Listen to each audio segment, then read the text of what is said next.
Hi, good afternoon, everyone, and welcome to this webinar on gender equality in light of COVID-19, co-hosted by ADGM and INSEAD. Please allow me to say a few words of introduction very briefly before handing over the floor to Vinika Rao, who will be our moderator today. This week, ADGM celebrates its 5th anniversary since its creation as a state-of-the-art international financial center. ADGM was created with the ambition to support the development and diversification of the Abu Dhabi economy and to contribute to its expansion as an international financial center, as an international financial business hub, serving the needs of the country, the region, and beyond. Despite being a young international financial center, ADGM has received a number of impressive accolades for the excellence of its framework in innovation, fintech, and also for its progressive common law courts, for its dispute resolution and arbitration facilities. We are privileged to also work hand in hand with our sister organization, the ADGM Academy, which organizes professional training in close cooperation with the universities on all the themes related to financial services and beyond, way beyond, in fact. My name is Mohammed Ben Salem. I am Associate Director of International Affairs at the ADGM FSRA, that is the Financial Services Regulatory Authority, which is responsible for the regulation of financial services in banking, insurance, and capital market. I am very privileged today to be a panelist with our friends to discuss gender equality. I encourage the audience to send their questions live to the panelists through our platform. We have available for you today ADGM LinkedIn page, YouTube, and Twitter. Without further ado, I'm happy to hand over to Vinika Rao, Executive Director at INSEAD, who will be our moderator today. Vinika?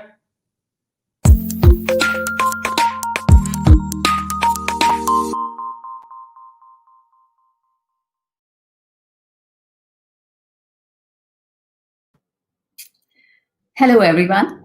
Thank you, Mohammed, for the introduction. It's a real pleasure to be here with you all today for this very important discussion on policies and practices shaping organizational culture in a gender-positive manner. This discussion is especially relevant today as we continue to grapple with the pandemic.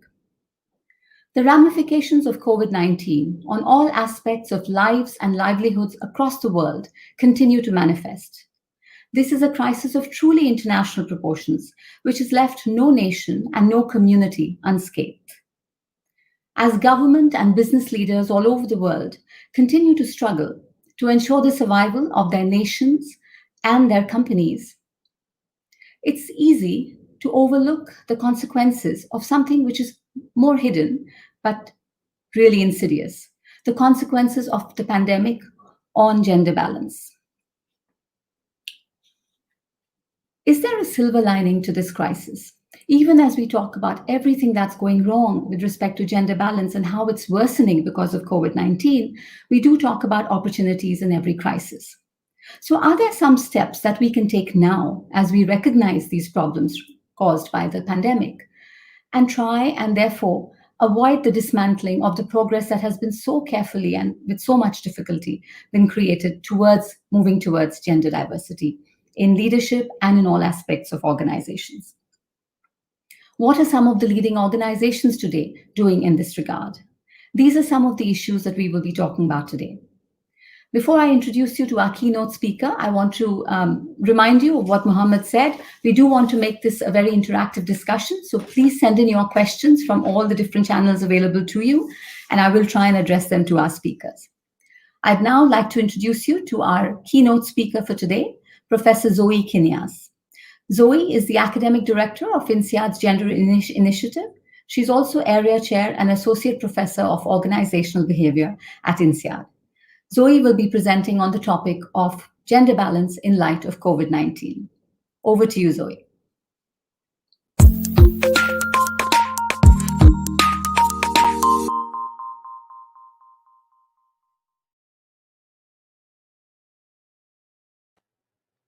Hello, everyone. Good morning, Bonjour, salaam alaikum, wherever you are. I'm delighted to be able to share this research that we conducted in the spring as the disruption was just beginning to mount, and also some follow-up insights during the time since we collected our original data. If we could advance to the next slide, please.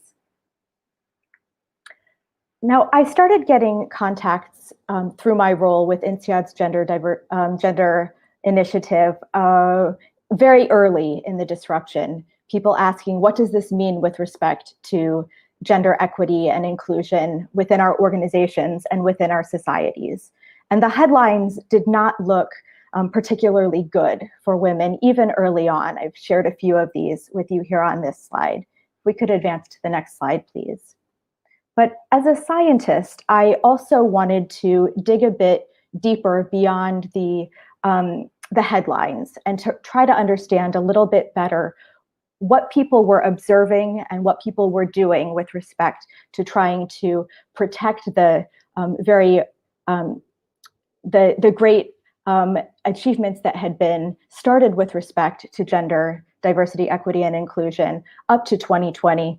So to protect those benefits, and also to try to engage in any additional benefits that could come as a result of the disruption. And we conducted this survey that I'll share with you through our gender initiative and in collaboration with INSEAD's Global Women in Business Alumni Club that's all over the world. So the research that I'll share with you is from a number of quite senior leaders. So we had 315 respondents to the survey, and more than half of them were either working in C-suites or general managers within large organizations or running their own businesses. So these were the leaders who were responsible for making decisions with respect to how to lead through the disruption in many cases. If we could go to the next slide, please. So the first question that we wanted their perspectives on was what was happening at that stage with respect to gender balance. And what our respondents said overall was that at this point, and remember May was a time when lots of countries were involved in lockdowns, lots of schools were closed, people were, I think most of us were feeling quite disrupted at that stage, trying to figure out how we would manage our businesses and also how we would be able to manage things within our homes in light of the disruption. And many more than half were concerned that things were worse at that stage than they had been prior to the COVID-19 disruption. A few were feeling good about things, but the majority of respondents said that things at that time were worse for women. Now, we also asked them how they thought the disruption would impact in the longer term. But before we get into that, I'd like to share with you on the next slide, please, a little bit more about what they were identifying as the challenges at that time. There were a lot of mentions of the challenges with more caretaking activities for women in particular, the challenges related to more work, with respect to children and at home. Some people were talking about burdens of family, et cetera.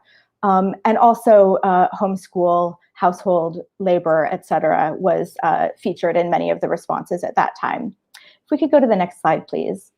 Then the next part of our survey at that time was asking people how they thought things would unfold with respect to gender balance after the disruption.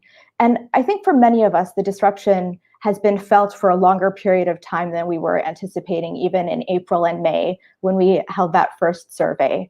So we now know that the impact on women has been quite severe. A few of the headlines that I shared with you here show how many women have left the workforce as a result of the disruption, the school closures, to some extent this is related specifically to the conditions in which people are working, but also related in large part to the conditions at home. If we could advance to the next slide, please. So again, at the time that we conducted our survey, those who were more pessimistic about what the future would hold were talking a lot about home and childcare challenges for women. And just to frame this a little bit, it's important for us to note that this does not necessarily have to be the way that things are. And our colleague at INSEAD, Jennifer Petriglieri's book on dual career couples, couples that work, is a great suggestion for anyone who's interested in how to manage the home labor as effectively as possible, and how to consider within couples how to prioritize careers and domestic labor. Things do not necessarily have to be this way, but the reality is that in most of the cultures in which we're embedded, and in most of the contexts in which we are working and living, the labor at home does disproportionately fall onto women, and the conditions of the disruption can make that more disruptive for women than for men. So if we can advance to the next slide, please. We were very interested in what, in the context of the challenges that were already being faced earlier on, and that we see are now persistent in terms of being challenging and can potentially be entirely disruptive or derailing for women's careers. What are people doing to protect and develop gender balance in light of the disruption? And so again, these survey responses are from May, but we asked people how much they were doing to contribute to gender balance given the context. And we found that 69% of our respondents were doing a moderate amount of investing in gender balance initiatives or more, which is great news. And we were also very curious about what people were doing, and also what made people more likely to contribute more. So if we could advance to the next slide, please.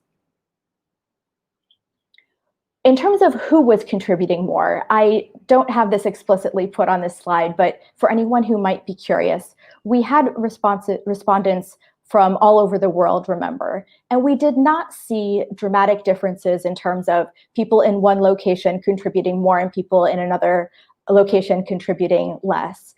What we did find was that on average, respondents who were older were contributing more, which is interesting. Now, we interpret this as being potentially these people were having a little bit more free time. Maybe they are not engaged in as much of the labor with their own families at home at that time. It can also be that they are transitioning into a more reflective stage of life, where they are considering more what type of impact they would like to have for future generations. But we did see that the older respondents to our survey were on average contributing more.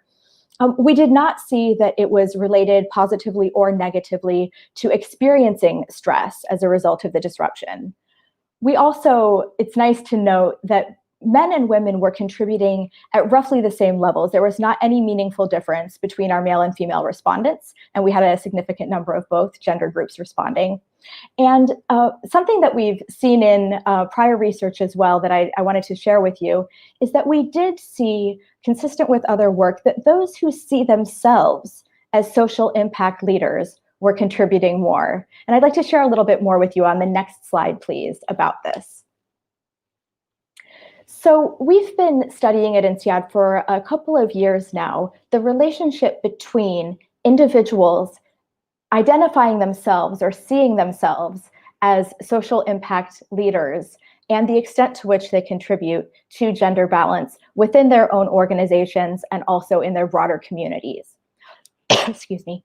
And we've found now in 4 large surveys, including several cohorts of INSEAD MBAs, also our global alumni in surveys, distinct from the one that I am sharing with you today, also online participant samples within the United States, and a European chemical company that we have a collaboration with.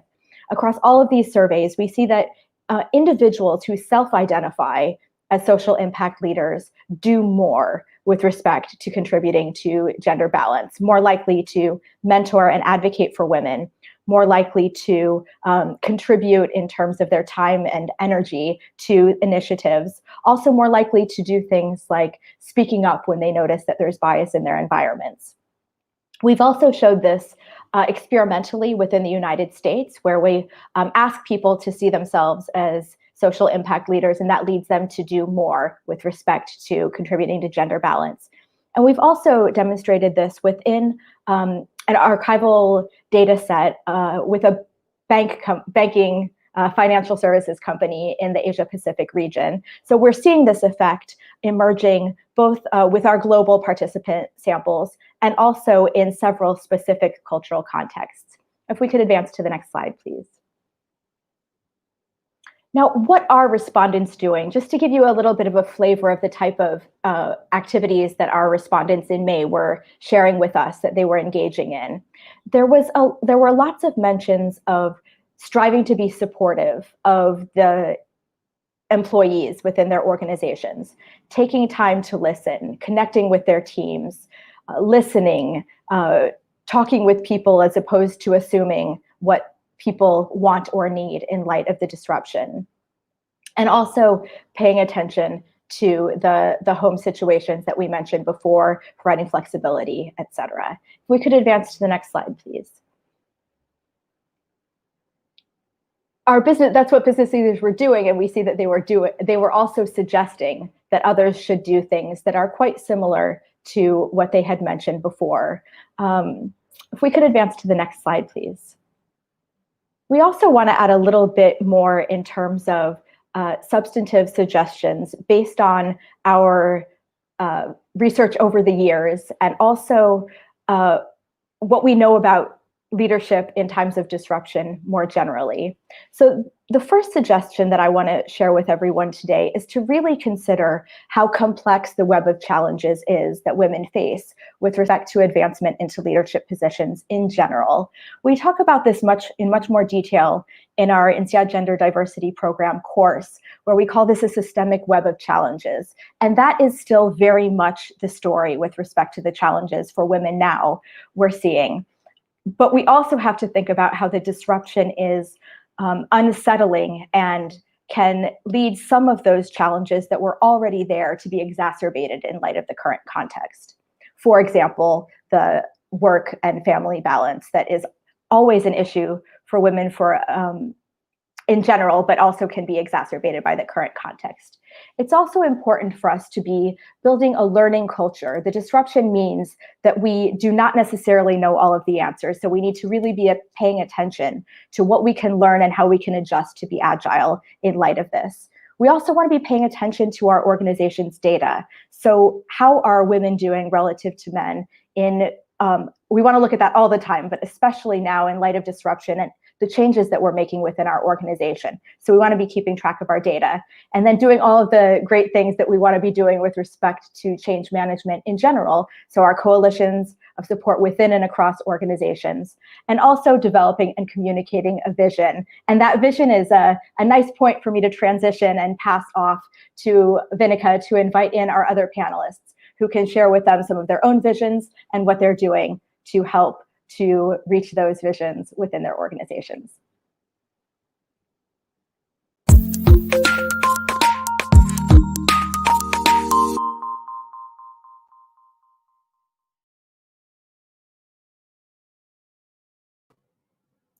Thank you, Zoe, for sharing the insights from that presentation. One of the positives of this pandemic has been at least that a lot of data has been collected to an unprecedented level. And hopefully this will then help us to understand a crisis like this better in its various ramifications, including the one that we're discussing today on gender balance, and prepare us for other crises that may or may not, hopefully not come in the future, but we probably will have some more. So this presentation that Zoe made and the research that she spoke about is a great step in that direction. Now, Zoe is going to continue with us into the panel discussion that will follow. I want to now welcome in our other excellent speakers for today. And before I introduce them, I want to remind you to send in your questions through the various forums that are available to you, because we do want to understand what you're interested in also. So without further ado, I'm welcoming now Diane White. Diane is the CEO of Pathway 20. We will have with us also Paloma Berenga, who's the Vice President Corporate Communication and CSR at ADNOC, and Mohammed bin Salim, whom you've met already, Associate Director of International Affairs at ADGM. All of the organizations that will be participating in this panel discussion are tied together with a deep commitment towards fostering gender equity. One of the actions that exemplify this is the action towards increasing female representation on boards. This was an initiative that was founded by Diane's organization. ADNOC was one of their anchor founders, and INSEAD, through our Corporate Governance Center, had the honor of being their knowledge partner. And of course, ADGM have brought us all back together for another conversation.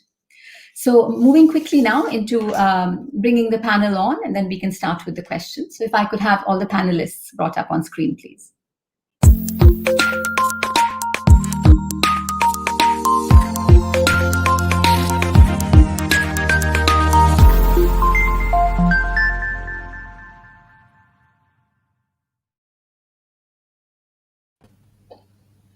So as you can see, a very interesting group of panelists, and I'm sure there'll be lots of questions for them. So I'm going to dive right in. We only have about 35 minutes for questions. Diana, let me start with you.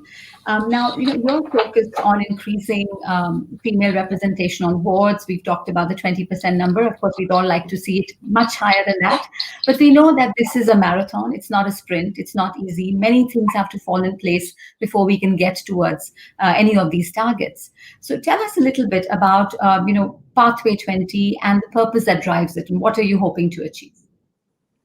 Sure. So we actually established a social enterprise called Aurora 50.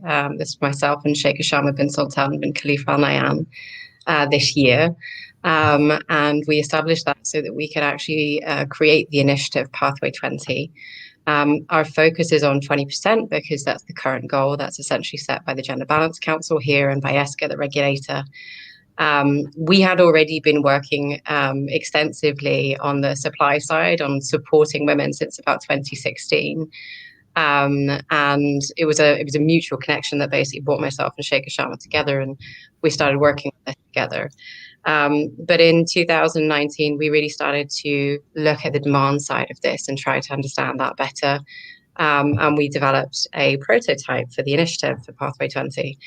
And we took our idea to ADNOC, and we spoke with Paloma, and we were very aware of the commitments that ADNOC had already made. And we took the idea, which basically was for us to create an initiative that focused on those first-time board appointments and supporting women during their first 12 months. So the aim was really to get them set up for a board career and for us to start supporting the development of this pipeline. So we went out looking for knowledge partners, and we looked for people that could support us with the technical training, but also fixing some of these systemic issues that were there. So the idea is that they go through this 12-month training journey, and during that period, they will have the opportunity to develop their own views on board level issues, and they will in every single session basically meet many board directors so that we support them in actually getting access to this world and setting them up for a very long board career. So that was really how the project started. It was this idea that we took out to the market and said, we understand this is a problem. We understand that this is something that is very, very challenging. We'd like to work on it collectively. And then ADNOC came on board, which was just amazing. And that sent a good signal to others in the market as well. And we started to see the community coming together.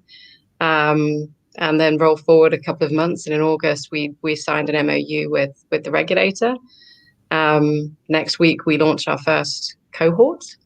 We're starting to plan for the next cohort intake in Q1 of next year. And yeah, it's starting to get bigger and bigger by the day.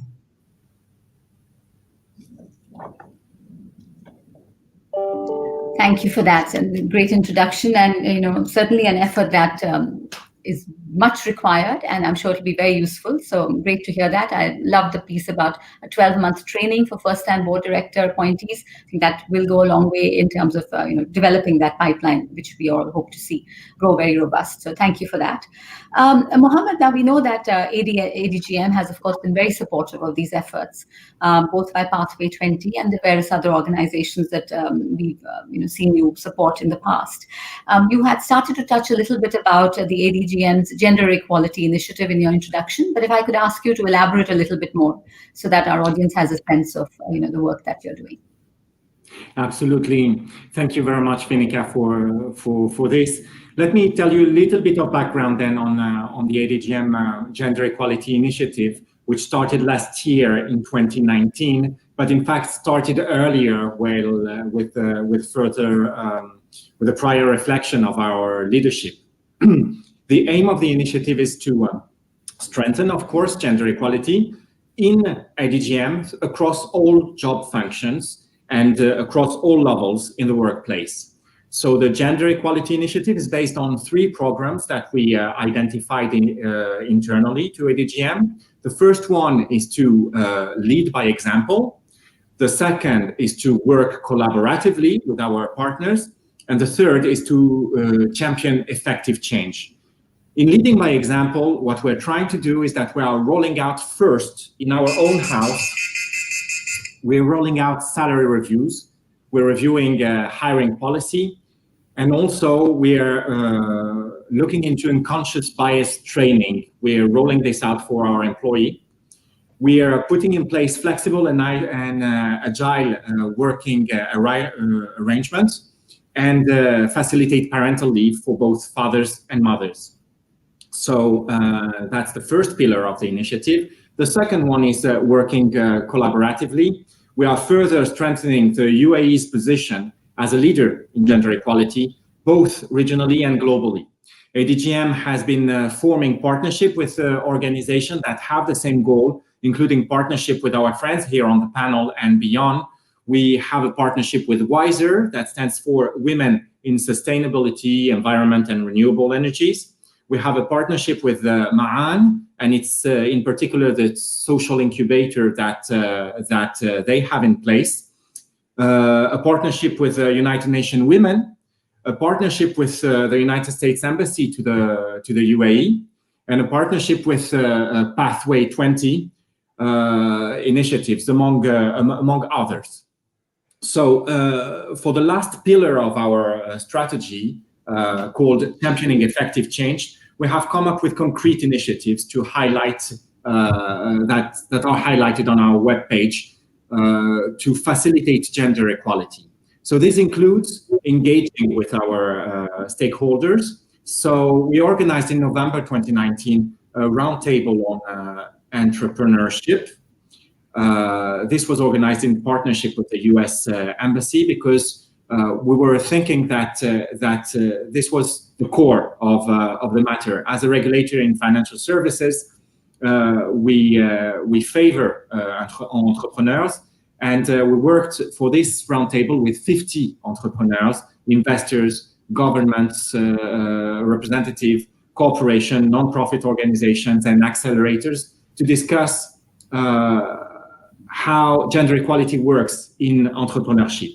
We have published after this very engaging roundtable a white paper detailing the themes of what needs to be done in the UAE particularly to favor access to capital, markets, and talent, and what are the actions we identify to facilitate addressing those issues. We have also set up after this roundtable gender equality working group that was the result, if you will, of one of the key findings of the roundtable. What we see in the UAE is that there's a lot of energies, a lot of stakeholders, a lot of engagements. But what we need to do a better job at is to coordinate all this energy, to coordinate all these different initiatives.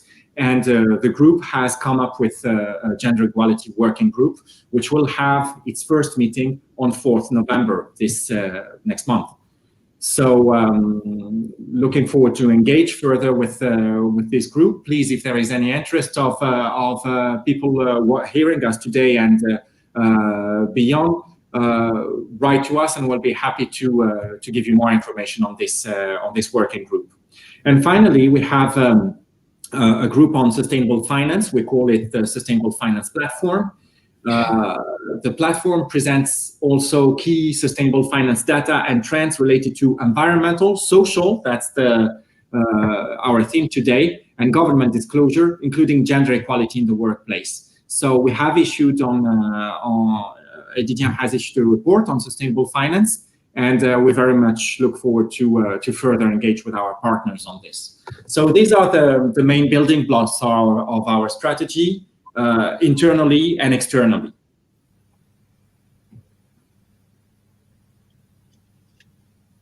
Am I back on? Can you hear me? Okay, sure. Great. Okay, well, thank you for that, Mohammed, and I know that's very useful. Leading by example, working collaboratively, and championing effective change, indeed, important pillars that will go a long way, and certainly we need to have all these working together towards what we're aiming to do. Paloma, coming to you now, and Diana mentioned ADNOC's role in supporting her initiative, and the fact that you guys, were on board very quickly, very early. So tell us, where does the motivation come from ADNOC's point of view in terms of continuing to invest in gender balance and empowering women? And perhaps more specifically, and taking on from what Mohammed said in terms of quite specific actions that are taken, what is ADNOC doing towards building future-ready female talent?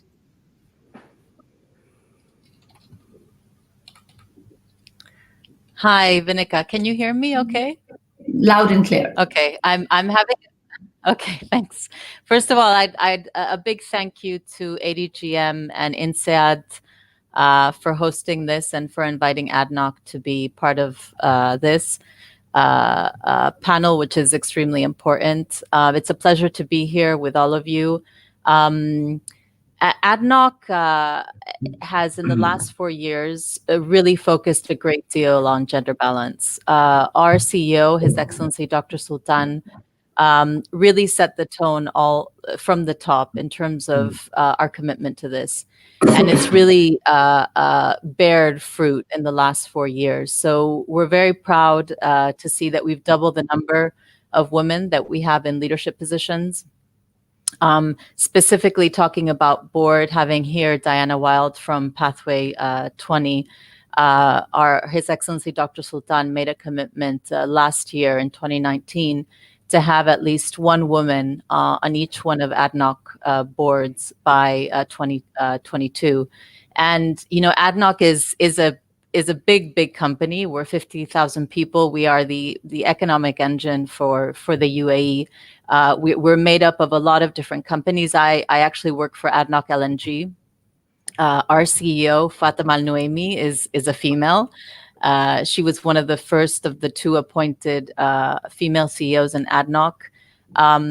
And I think especially in the oil and gas sector, which has been typically a male-dominated sector, it's really impressive to see ADNOC taking the steps it's taken and the progress it's made. It's been a concerted effort.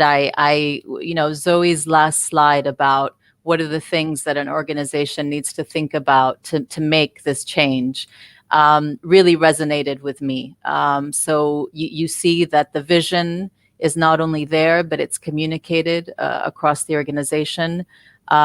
We have a gender balance committee, which was established about 3.5 years ago. It's led by Ms. Fatima Al Nuaimi. So she's the CEO of ADNOC LNG. She's the head of the gender balance committee, and she sits on several boards, both inside ADNOC and outside ADNOC. So she's a real role model for me and for a lot of women in ADNOC. We're still on a journey, and we recognize that. But I think the progress we've made, especially for our sector, is really impressive. And again, Diana talked about ADNOC coming in to support Pathway 20. I mean, the meeting was, Sheikha Shama and Fatima Al Nuaimi. And, it's an honor and a privilege to be part of that and to have been able to help accelerate that. It's very much in line also with ADNOC's commitment to contribute more widely, not just in our own organization, but contribute to the UAE, contribute to Emirati talent development. And we're very proud to be part of that, to be part of that initiative, and very excited that in the next week they're going to be announcing the first 20 women who will be part of this initiative, and how they're going to be supported to take on those roles in boards across the UAE. So I think very exciting times, and And it's great to be part of this journey. Absolutely. Thank you for that. And indeed, all the best wishes for Diana and for ADNOC in, as your new cohort comes in. Very exciting. And I'm sure we'll all be watching to see how that progresses. So how wonderful to be on that in that group of 20 women. So they're lucky, they're fortunate to have you. And we're very excited to see how all of that goes forward. And, the cliche about what gets measured gets done, and having some firm objectives. So all of that, as you highlighted, Paloma, even in terms of something as simple as one woman on each board by 2022. It may not sound like a lot, but we know how difficult getting to that point would be. And so it's wonderful to have that measurable objective, and we will hold you to it. We will remind you. But I'm very sure that will happen. So thank you for that. Zoe, coming to you now, and the whole idea of having this discussion at this point, and why it's so important to be talking about this now.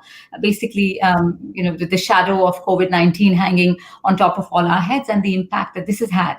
Now, you mentioned from the survey in May, where people had mixed views about what the future of gender balance might be in terms of the impact of COVID-19, and there were some who were more hopeful and expecting that maybe it won't be so bad after all. But unfortunately, we've seen in the months that followed, as you showed in your slides, in fact, the impact has been largely negative on women. And really does seem like if our leaders don't sort of take action, and if all of us don't get involved, then unfortunately COVID-19 will disproportionately harm women more. So overall, how do you see the impact of COVID-19 on gender balance? Have we taken a giant step backwards, or are you still hopeful that we can make our way back and get back on track? So although the data currently are not looking great on a global level, the opportunity is still there, I believe. And really what we will need to do to recover the damage that's also been done to gender equity in many places over the last few months, and also to take advantage of the way things are disrupted, is for us to be mindful and to not let this slide off our radar screens if it's not in the central view. So we have also conducted interviews with several global business leaders. These are multinational leaders in different parts of the world, about how the disruption has impacted their resourcing towards gender initiatives and what they're doing with respect to diversity since the disruption began. And we see some suggestive evidence from these interviews that the organizations that were very committed and saw the development of gender diversity, equity, and inclusion as being a critical part of their business identity, and also had it well integrated before the disruption, seem to be continuing or maintaining that commitment. And in some cases, as you've been describing, Paloma, like redoubling those efforts and really taking advantage of the fact that change can happen now, given things are less settled currently. Some of the organizations that are struggling more with this are those who are sometimes particularly resource constrained, can be part of the issue, but also some of those that are seemed to be more potentially playing lip service to the cause, as opposed to really having it be a core part of their mission and having a strong vision and really wanting to do this. It can sort of be used as an excuse to let it fall off. So making sure that we are continuing to pay attention is certainly critically important. And I can also say just a couple of more words about the paying attention to both the human side of all of the situation, as well as the data that we've been talking about, setting targets. And ideally, I'll just put in my 2 cents since I have the mic for a second here. 40% is ideal if we want to get 40%, 20%, 40% with neither binary gender group having fewer than 40% should be our ultimate goal. Having those interim goals is certainly very, very important, because we can't go from none to 50% so quickly. But having those concrete targets and paying attention to the data, and also paying attention to the human side of the situation, is also very important. Sure, absolutely. Thank you for that. And, and as it's heartening to note that at least the committed organizations and the ones that do, understand the importance of diversity of all kinds, and certainly gender diversity, are continuing, if not strengthening their efforts, in spite of the resource constraints that we know, every organization is facing. But if you think of this as being something that's crucial to your business case, then you will find a way to make it happen. So it's heartening to hear that. And I understand that the second research you were just alluding to with the interviews with the senior corporate leaders will translate into an article that most of us can read soon in INSEAD Knowledge. So we'll be looking forward to seeing that when it comes out. So Diana, continuing from what Zoe said in terms of how we're sort of looking towards a post-COVID or even a COVID normal world to come. What is the imperative then today for businesses to take that first step, if they haven't done it so far, in the direction of gender diversity, especially in leadership positions and at board levels, given that they do have an excuse right now that there is a resource constraint, there are all the issues related to the pandemic. So how would you then motivate them at this point? Thank you. And I think Zoe touched on some really pertinent points there. There's always an excuse. There's always the opportunity to have an excuse. So, having those interim targets is something that we have to do if this is going to change.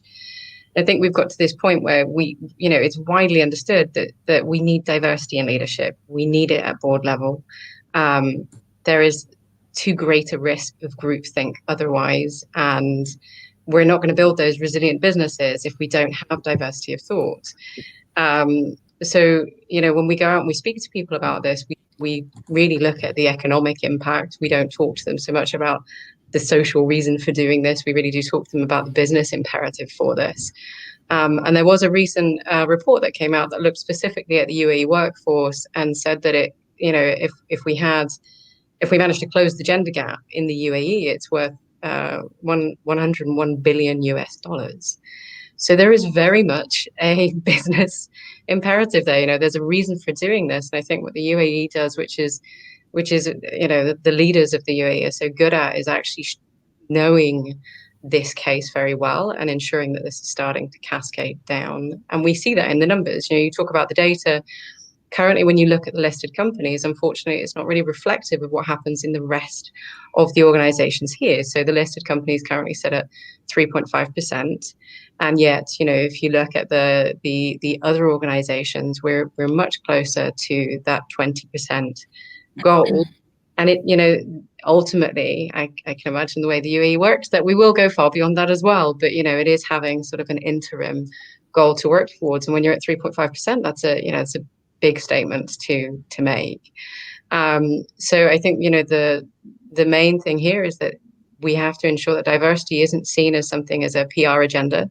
And this was something that previously, like you say, people were paying it lip service. There was a bit of rainbow washing going on, and now you can't really do that. And I think COVID has really given everybody the opportunity to look at some of these issues that we have and actually consider what we're thinking about them when it comes to these concerns of sort of flexible working and what is actually offered to your staff, whether they're male or female. And this is just a great opportunity for us to ensure that we're actually building resilient, sustainable businesses, and that requires there to be diversity, whether that's in leadership roles or whether that's at board level.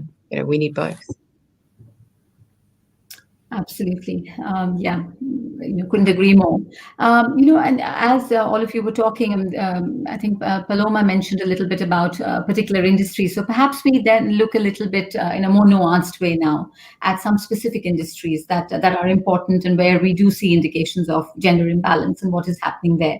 So Mohammed, if I can come to you now, the finance industry, unfortunately, always comes up for the wrong reasons in these discussions. When it comes to gender imbalance, especially in leadership, and even through the organization in some cases, but certainly in terms of leadership situations. So, given your vast experience in that industry and understanding that well, what in your mind do you think really triggers gender bias there and inequality in the finance industry? Any views from you first on that? Yes, very good question indeed, going at the root cause of gender equality. It's interesting when you ask what does trigger gender inequality in that case. In fact, I don't think there's a trigger. Gender inequality is there, and it goes generally unnoticed unless you're a victim of it. Those of us who, there is at the basis of gender inequality some sort of bias, and it is an unconscious bias. So, and this affects every single one of us, male or female. Well, if you think, if any of us here or beyond thinks that we're not biased, in fact, we should think again, because bias goes so unnoticed, beyond the under the radar, that generally, even if you are well intended and well versed into that, you still don't see inherent bias that you have.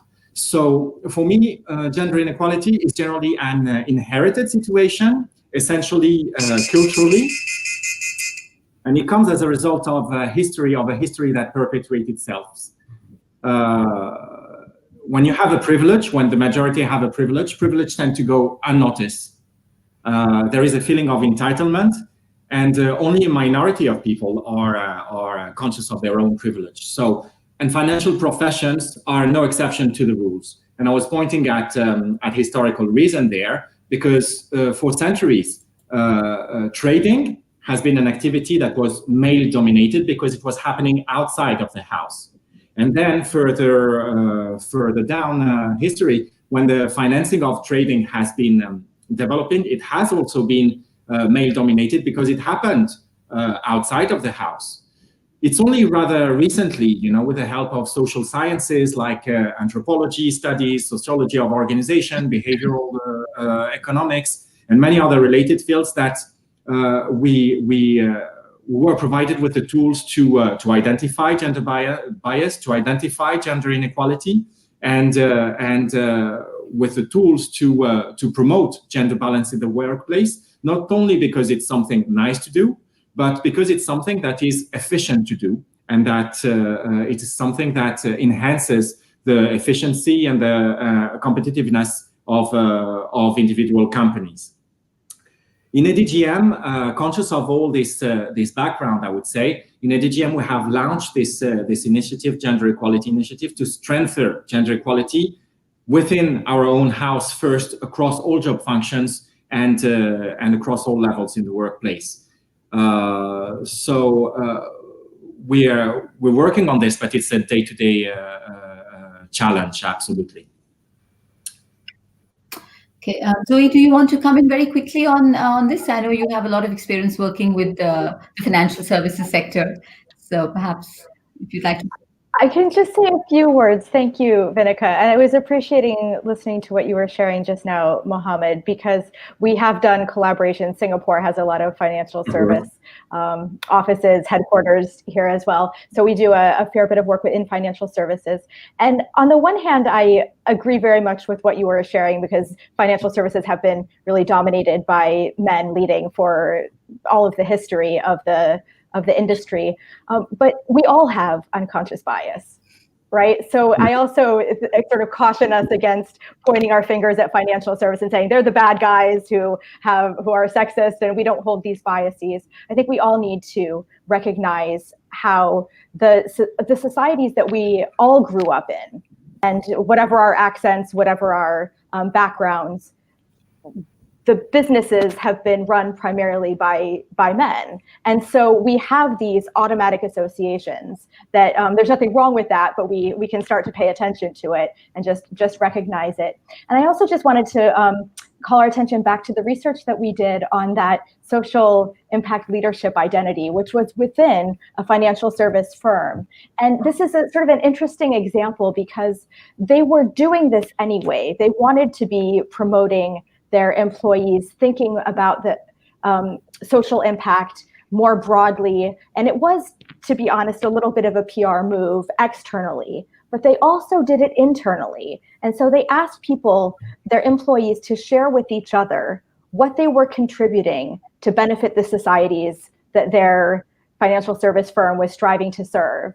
And what we found when we looked at their data is that those individuals who participated more in that initiative within the organization, not public facing, but with each other within the organization, subsequently participated more and contributed more to their gender initiatives. So we had their participation before they had this platform, and we had their participation after.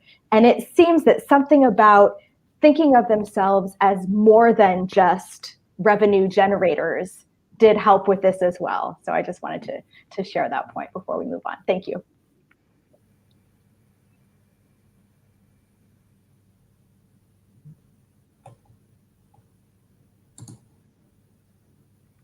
Did Vinica freeze a little bit, I think?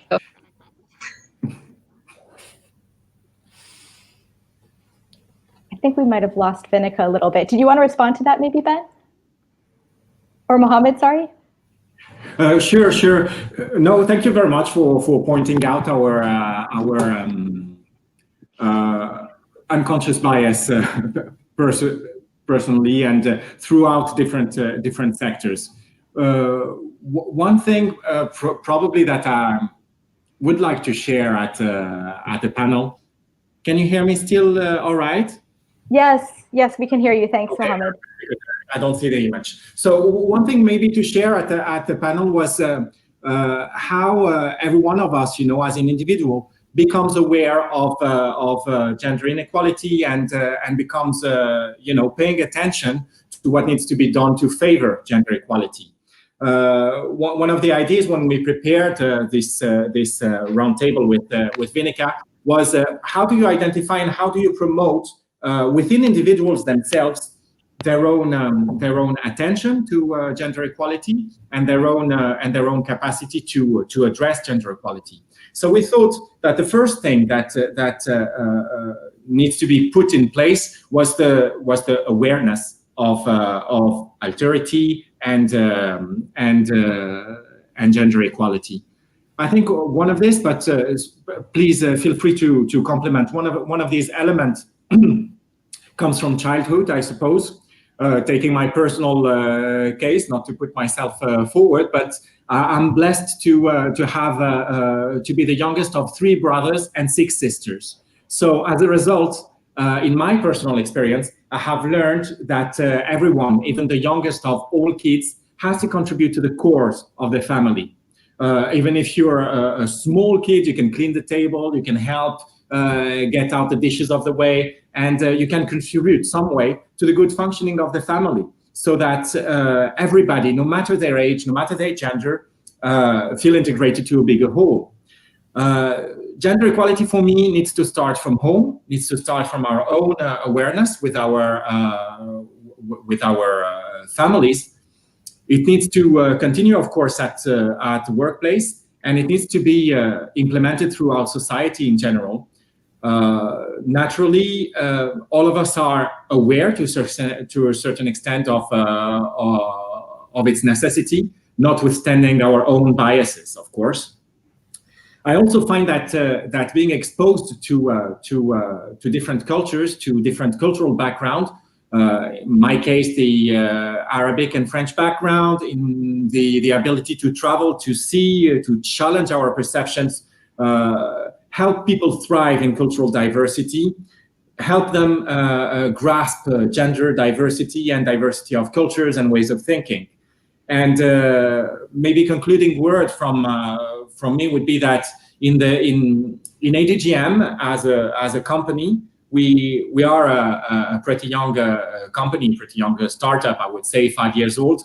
And I'm privileged. I feel that I've been privileged that we're working in a melting pot here in the UAE, melting pot that is a non-issue.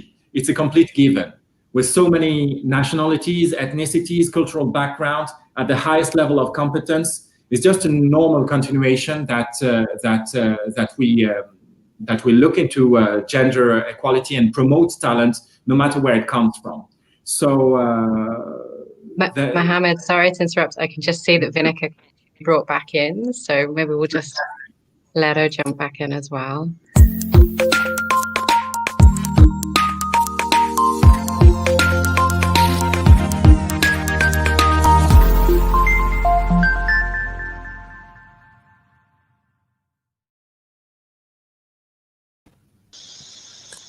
Okay, looks like I'm back. Can you hear me? Yes, we can. Apologies for that. Not sure what happened, but I'm glad the discussion continued as it were. I had a quick follow-up question earlier, and I don't think this has been asked, to Paloma. You know, we were talking earlier about the financial services industry, and as Zoe rightly pointed out, we shouldn't be signaling any one industry out. So unfortunately, that puts the focus on yours, oil and gas. And, you know, just from the point of view of understanding this, again, from a more nuanced view, because there are some industries where the challenges are greater. How does it figure in the case of ADNOC? What are you taking? What steps are you taking specifically, given that it is the oil and gas sector? Oh dear, have you lost Paloma now? Yes. No problem at all. Technical bloopers. Can you hear me? We can hear you. We can hear you, Paloma. Go ahead. So if you wouldn't mind just repeating, Vinika, sorry, I only caught the last half of the question.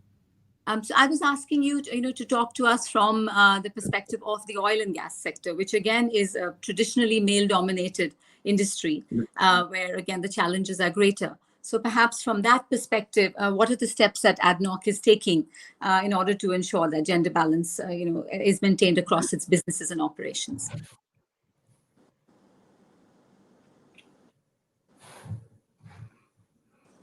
Paloma, do we have you here?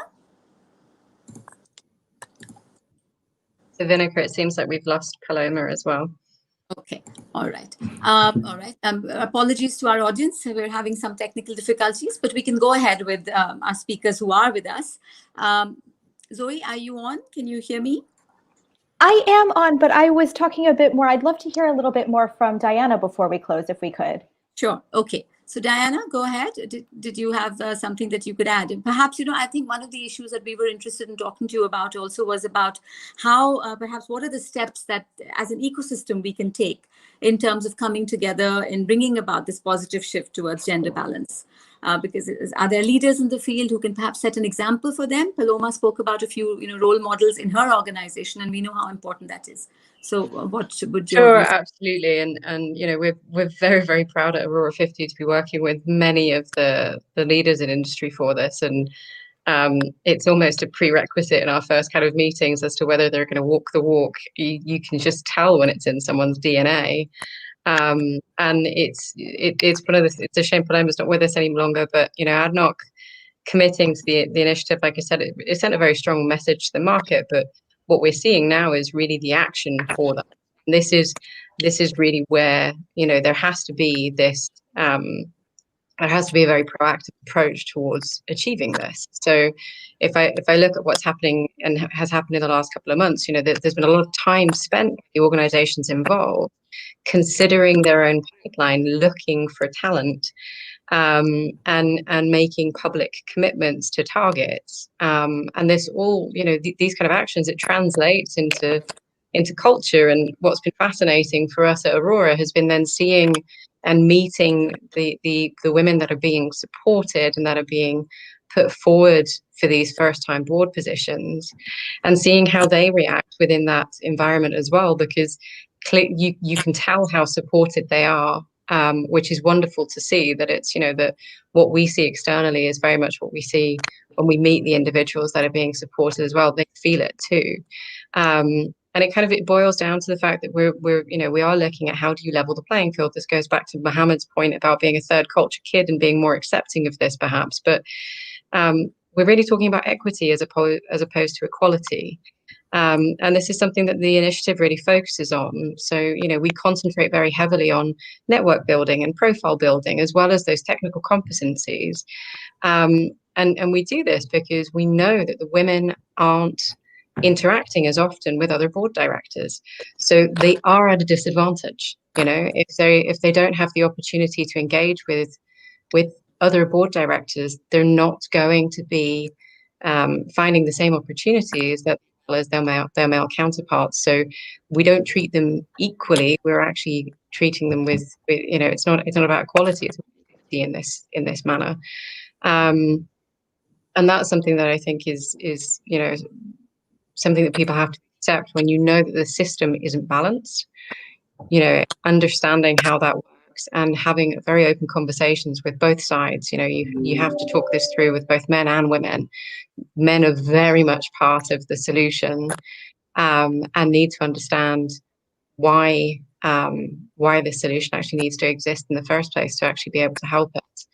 And to touch on the point that you raised earlier, Zoe, about age, I think there's something that happens when you do get a little bit older, that, you know, you get that a little bit more invested and you want to give back and you want to support change that you want to see in the world. And I think this is what's starting to happen here more so as well. You know, when we speak to male patriarchs, they want the same opportunities given to their daughters, their sons. And this is a great opportunity within.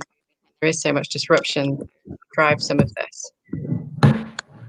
Indeed. Yes. Thank you for that. And, you know, we in our panel, we do have one male champion, Mohammed, who's clearly committed, you know, to fostering gender equity in his own organization and the community. And that's something that I would have liked to talk to you about, Mohammed, but I'm conscious of the fact that we are running out of time. And I think what Diana said is gives us a good sort of conclusionary look at various aspects that each of us in our organizations can be paying attention to in terms of, you know, fostering gender balance in our workplaces and also in the communities that we're a part of. So just in conclusion, even if recovery from COVID-19 seems very distant today, this too shall pass, and we will overcome this challenge.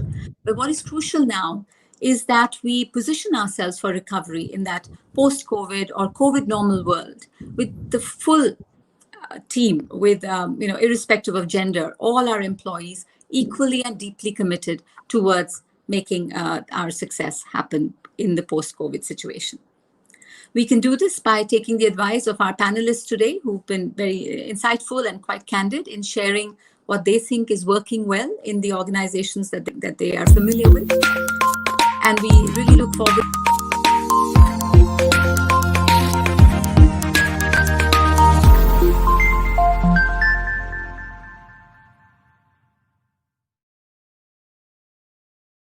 that. A big thank you to our panelists. I think we are still missing Paloma, but we do have Diana, Zoe, and Mohammed here. And Paloma, if you're listening, a big thank you to you too for your insightful sharing. And to our audience, you know, it's been great to have you with us. And the very fact that you're here means that you're committed to what we're talking about. Thank you for your time. Thank you so much. Thank you for having me. Really enjoyed the conversation, everyone. Thank you to ADGM and INSEAD. Thank you. Thank you.